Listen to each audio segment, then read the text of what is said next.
Ladies and gentlemen, fans of review, fight stick fans, without fight sticks, and Hitbox. We bring you this Hitbox review and a review of the Hitbox box. First of all, box. No, it's okay. It's alright. I give it an 8 out of 10. It's a good box. It holds the stick. Yeah, it holds things. It's got the wrong thing on the back. But it has the wrong thing on the back, so that's why I marked the box down itself. So you now know about the box, but you're probably wondering about the expensive thing that comes inside of it, and that is the Hitbox. Hitbox. So we unboxed it. We had our first impressions. We've now spent some time playing with it. And if you missed the unboxing, just to catch you up to speed, this is basically a video game fight game tool, like a fight stick. However, instead of having a joystick, you use these as your directional buttons. Left, right, down, up. Mobile. Simple on the surface, but quite complicated when you get down to it. That's right. So this, I think, would probably fit very well for somebody who's maybe been playing a lot of keyboard games, right? So you play on your keyboard more than you play. Yeah, exactly. Yes. So that might be a more natural fit for you guys. So we're going to kind of discuss this guy, break it down. Let's break it down. Tell you our impressions. Tell you if maybe it might be a good idea. Let's break it down like a gent band. Okay. So let's start off with buttons. Your typical fight stick is going to have 30mm buttons on it. The Hitbox, however, uses these 24mm and one 30mm for your up or your jump. Yep, and these come with authentic Sanwa Denshi buttons, the only kind that most people will actually use in their fight sticks. I use a couple different brands. For sure. Who's talking about those today, right? Let me just say right off the bat, so we tested this on 2 different games. This is the Xbox One version because I primarily play Xbox One. Depending on how it goes in the future, I might get a PlayStation version as well. But we tested on Killer Instinct and Mortal Kombat X just to see.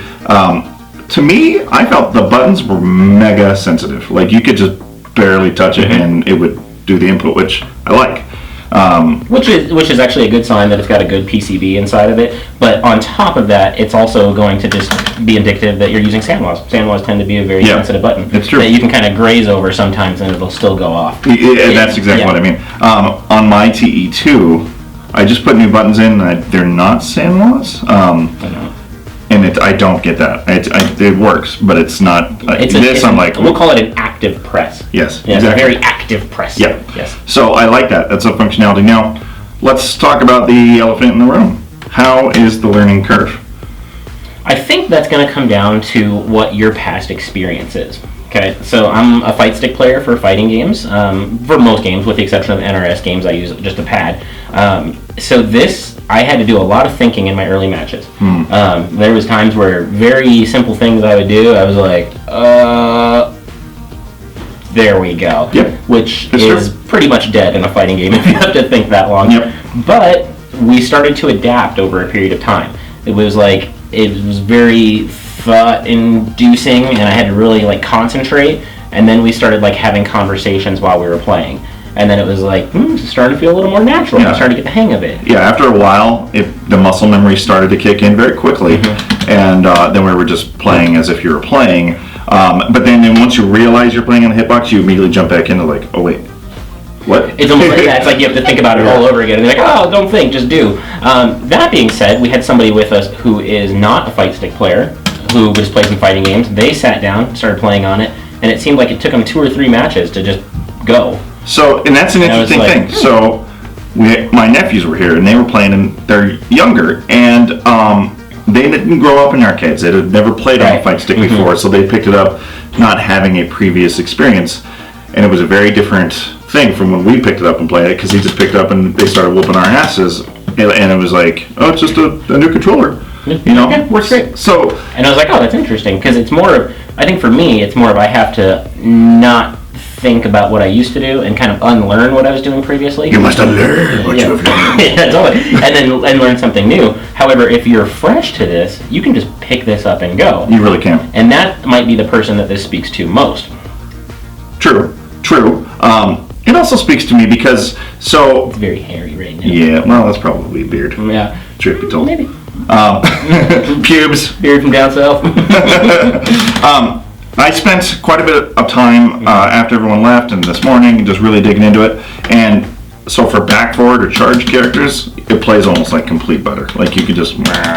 Super fast, yeah, like Cyberwolf Riptor. I mean, those were like crazy easy. Just like, yeah. combo. It is as precise as you think it would be. And, you know, for a down forward Hadoken type characters, you know, it's as simple as boom. And in terms of like input speed, especially with moves that are back forward, when I went into Mortal Kombat, one of the really advanced moves you can do is like instant air projectiles. So like Cassie's got her gun, or if you're doing like the Liu Kang fireball. Yep.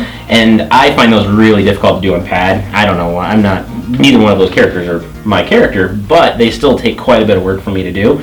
And they're achievable. However, on this, it took seconds, and every one of them got lower and lower. And I was like, man, this is like 15 minutes worth of practice. If I played this character seriously, I was like, I would just have these down in a day. Yep. And that's actually the thing, because when we jumped into MK and I started playing Kung Jin, who is my main, I guess you could say, for MKX, there are combos that when I play on a pad, sometimes I will miss the combos and throw out other moves because of just imprecise inputs, and I not one single time dropped it or missed it because my inputs were so precise. And with MKX being a dial-up, you could input your stuff ahead of time and it'll come out when all the moves are done, and it's bada boom, bada bing. Exactly. Now let's talk about another thing. A lot of games like Street Fighter and Killer Instinct, they use there's a shortcut system for inputting your moves. So while they show you that, like, in order to do, for example, like a Shoryuken or a Dragon Punch, if you will, you're supposed to go down, you're forward, down, and then down forward. However, you could do like just the corners and it'll still give that to you. If you implement those on here, it becomes incredibly easy to do things. I mean, we're talking like Yep. and comes right out. So it's true. super fast, and it's something that you actually want to explore the shortcuts more than the actual inputs. So, for example, with Zangief, right? Like if you want to do Zangief's spinning SPD, right, his SPD, then instead of doing the entire motion and rolling through it, you could just hit all of these into a punch, and it would catch the down, up, left, right, and the punch, and it will still hit it and make it work. So there's a lot of advantages to this in terms of speed and precision. It's true. And we have not yet actually got to test it on Street Fighter V. We'll probably get to that this week, assuming that my converter to my PlayStation doesn't give me any delay. We'll start digging into that. But, you know, I'm probably going to have a very similar experience I did with Killer Instinct, where, you know, it's going to take some time to pick it up, but once you pick it up, your moves will be very precise. Okay, so let's talk about build quality real quick. Sturdy little box for sure. There's a few things to note here. If you didn't happen to see our unboxing, it does not have a breakaway cable. It's very in there, and it's kind of a nerve-wracking experience because I can see this being coming loose and wires getting detached. Right, so let's explain. This does come with like the nice Velcro wrap, and this, I'm guessing because it comes with this is how they're hoping you wrap this up. Yeah. But I can tell you right now, you're going to go to a tournament, you're going to see somebody get salty, they're going to unplug, and they're just going to wind it up, and every time you do that, it's going to pull right here, and eventually that could break or separate. Yep. I'm not a giant fan of that. I wish they would have done anything else, like a hidden compartment to hide the cord, or if they would have done just a straight up unscrew, that would have made me happy. Well, it's interesting because so in the older hitboxes, it had the USB that you plug in and out, which I almost would have preferred if they would have kept that. Definitely. But, you know, we'll have to just see. It's a wear and tear type of thing, and I'm just obviously, since it's so new, I'm not sure how long it's going to last, but we'll see. And I'd imagine if something went wrong, you could probably easily enough order another one. I just would prefer it just never goes wrong in the first place. Right. So the back, on your TE2, you, of course, have your soft padding that this does not have. It's actually not, like, mega comfortable on the lap. Yeah, let's kind of talk about that, because obviously you could add 4-inch pads back here if you wanted to. You could add bean bags if you wanted to set it down like a laptop. Just tape some burritos to the bottom of it? Absolutely, yeah. You could do that. Well, cheeseburgers, anything you can think of. But I was really disappointed that there wasn't something here, because this itself is not the most slippery thing in the world, but it is going to slide around a little bit on your lap. So a non-skid pad would have been a very cheap, excellent addition to that. Yep. That being said, it is still a nice piece of metal. No, it's very solid. So you don't have to worry about, you know, that getting beat up or anything. So previous hitboxes didn't have the feet, so on a solid surface the box would slide around. They've obviously remedied that in the newer models. That's nice. One thing that it does not have, which I'm not super sold on, is it doesn't have a locking mechanism for your menu buttons, so you could easily get DQ'd in a match if you accidentally hit one of these.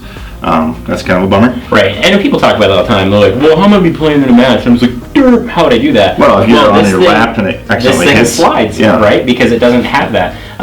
Clearly the feet tell me that they intended for this to be a table unit and not a lap unit. However, that doesn't apply in most tournaments you go to. A lot of times it's just a small table. Yeah, or you bring your own table, basically, so it'd be very easy that it's sitting like this on your lap, right? And you got your cargo khaki pants all bunched up here, and then you just lean forward really quick into a move, and you lost.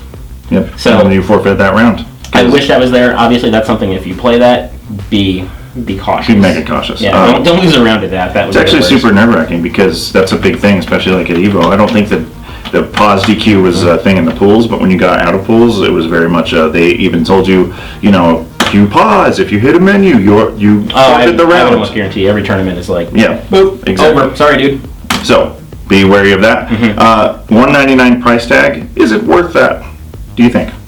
So that's an excellent question. Again, I think there's a lot of precision that comes out of having this kind of a D-pad setup. One advantage that you might like as well is that potentially you're maybe better with a keyboard or you've got smaller hands. These are 24 millimeter buttons. They're a lot easier to reach than having the span of like a TE2 that has 30 millimeter buttons, right? So that could be a huge advantage as well. And while I don't have big hands, I did feel like I was competing for space in this little area here because whatever the design function is for the jump button, you used your right hand. I did, yeah. My attack buttons, I was using my thumb for the jump. I used my left, but regardless, one is kind of over the other, otherwise you have to kind of like tuck one under. I was talking about this with our producer, Gordy, I couldn't see why they couldn't do like an ergonomic design on this and separate the two, and it would actually be better for overall playing position, comfort, make sure nobody's getting any carpal tunnel. So you could have done it that way. It's just a design choice that they went with. And that's their layout. They designed it. I mean, if you see somebody with this, they're like, oh, you have a Hitbox. They branded it as their own. Exactly. And that's the thing is Hitboxes, you could build your own relatively easily if you had a little bit of carpentry skills and just, some electrical finagling. So you could build your own if you really didn't want to do it and probably be a little bit cheaper than buying an actual Hitbox. Now, in terms of if you have a Hitbox and you want to make it your own, as for modding, we aren't particularly sure how easy it is. We know the buttons can be changed out. There's people that have different colored buttons. That's probably just a matter of unscrewing these feet, from what I've heard, and getting in through the bottom, much like a Rap 4. Right. The plexiglass, probably a very similar thing if you wanted to put your own artwork. The Hitbox logo is laser printed on the plexiglass, so if you didn't want that, you'd have to get a whole new plexiglass board. Yeah, and it's a really nice thick piece of plexi. Much thicker than what you get on like the TE2. The TE2's plexi is it's like a plexi. It's like what they used to make thunder noises. So I mean, that being said, it's an interesting purchase. I think part of the reason that we wanted to do this was I constantly see like on Twitter or all the time people are like, man, I'm not winning. They're like, I'm gonna get a Hitbox. And I'm like, what? No, it doesn't work like that. I mean, you can get mopped up on a pad, you can get mopped up on, a Hori pad or a Rap 4 or a TE2. It comes down to actual ability and your ability to translate what's up here down to your fingers. So there's going to be some people who are like, this is not for me. Yeah, almost certainly. If you suck, you suck. Yeah, that's exactly it. Don't think this is like, I got a Hitbox, so no, I'm going to be great. Right. It's like, the reason I got it was because on a stick, I am fairly bad at jumping when I don't mean to jump. I wanted my inputs to be more precise, and this will help me be more precise. My skills remain the same, but at least now I have a level of precision that I couldn't get on a stick just because of my skill levels. So it doesn't mean I'll stop playing on a stick and trying to improve with it, but for occasions where I really want to focus on precision, that's why I have the Hitbox. Right. Now, another thing is that new players tend to jump way too much. That's an interesting It's so freaking point. easy. It's like that, but let's go. And if you're playing an experienced player, they're just going to sit back and just anti-air all day and just get the easiest win of their day. This button being out of the way makes it feel like you actually have to go out of your way to jump a little bit. And that was like, okay, cool. Maybe I'm playing a much more grounded footsies game now. So that's like... Totally interesting that you mentioned that, because the one episode of Ronin Dojo that I did a few months back, was about, because I jump too much in games, and since we started playing on this, I noticed that my jumping has incredibly decreased, because now it's a more focused, I'm going to jump right now, instead of like, ooh, I'm just jumping. So, yes, that does alleviate that issue for me, personally. Right, so that's kind of a weird transition. Something else to think about is the reverse of the up and down. This became very prevalent for me when I was playing with Saberwolf, because Saberwolf does his down-up heavy ender, where he's like, right? Instead of going down-up, which we've been doing for 3 years now, you have to go up-down in order to get down-up. Yeah, right? and actually that was the least precise move that I could pull off. Like, it took me a few times to be able to get the timing. Yeah, so I had a few moves where I dropped my ender, and then finally once I got it, I was like, okay, cool, I get it now, but that's more of me having to relearn something I've been doing for years, as opposed to somebody new who's just going to pick it up and go, that's how it's done. Truth. My verdict is it's a worthwhile purchase if you have the time to take to learn it and relearn how to play the game of choice. Or potentially even just learn it from scratch. Yeah, maybe you I just think it's cool. I like keyboards. I'm an old PC player. That could be the way to go. I mean, that's another reason why I got it, because I'm a musician. I play the piano to a small level of proficiency, so those types of muscle memory type things translate over to this and maybe make it a little easier. So I'm jumping back into Street Fighter V almost for like the first time, because I haven't played it since launch, so this will be a first time for me. So I'll be relearning the game on a hitbox, and we'll see how that takes me. Yeah, and that's an excellent point, because you're basically starting over. So it's like everything you're doing is fresh. I, on the other hand, have been playing Street Fighter, nonstop since it released. So when I probably wouldn't be the best choice. I would be like, oh man, I really have to think about things that are very easy for me to do. I would rather just play on my stick. And again, it goes back to maybe you played in arcades your whole life, right? You've been on a joystick since you were 5 years old. That's just natural to you. However, there's PC players that have never had one. Yep. And I always look at when they're playing like CSGO, and they're always like doing the things. I'm like, how do you play? But now I'm like, okay, I get it. Yeah, or your mouse has like 26 buttons on the side. You guys, get out of here. You guys and your thumbs, you crazy monkeys. So yeah, that being said, for me, actually, I've always been incredibly curious about these. Like, I've always seen them. You can always tell who plays a hitbox because they're typically wearing a hitbox T-shirt. It's kind of, and it's also kind of like vapors and vegans. Like, if you know they play hitbox because they're like, did you see my hitbox? Did you know I played on a hitbox? You hitbox, bro. So yeah, they're very easy to spot the hitbox players out there. And with that, I've always been very interested. And after playing with it, I can say I'm pretty happy that he bought one and I didn't, because I'm very much a fight stick player. Yeah, totally. I'm super happy about that. I can stay where I'm at and not have to spend another couple $100. Yeah, I'm pleased with it though. So we'll see where it takes me. If you guys have any questions, you know where to go. There's comments down there. There's Twitters here. There's a subscribe button. No, actually, this is right here. You want to do it right here? Yeah, let's do it right here. Just okay. It's pretty sexy right cool. there. Yeah. Any final thoughts? No, I mean, the big takeaway from this is that continue to explore things, right? There's pad players, and then people jump into fight sticks, and you were like, I want to try a hitbox out. And I think, personally, from playing some matches with you, I think it improved your abilities pretty quickly, and it kept you down and grounded. It seems like you were getting more precision, and it made it a little more difficult to play you. However, for me, fight stick was the way to go. So keep trying everything out. Keep checking out those reviews for you, and we'll hopefully keep got more reviews. Never stop trying to level up. That's the point of playing games. And we will see you next time. Gordy, play them out.